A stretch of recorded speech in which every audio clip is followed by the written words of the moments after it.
Every month, I work one-on-one with a maximum of 5 different businesses to essentially automate all of their systems and run their ads at the same time.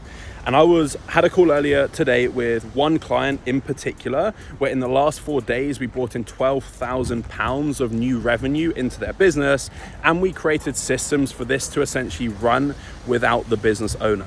For example, systems that nurture leads, systems that create inbound leads, systems that essentially sign clients and even help him deliver his services without him being involved.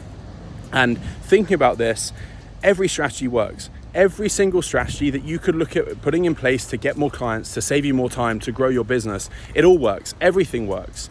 But it's the way that you execute it and the way that you essentially are open to change. I think when I've looked back on my business as well over the last couple of years, the times when I haven't done things effectively, when things haven't quite worked out, I've not really been open to change. I've always thought, well, deep down, this is probably not going to work. I'm not going to put all my effort into it. And then as a result, I feel that shows in the outcome that I get from it.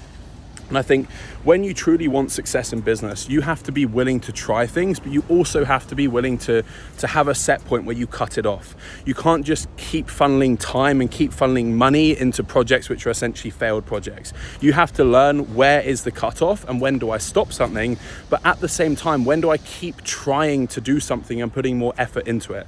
I think with every strategy, there's always a learning curve. There's always a time where you launch something and it's probably not going to be the most optimized. You're going to realize that leads might need more touch points. You're going to realize that maybe a different demographic works better, and you're going to have to pivot, but you're only going to be able to do that once you actually have some data.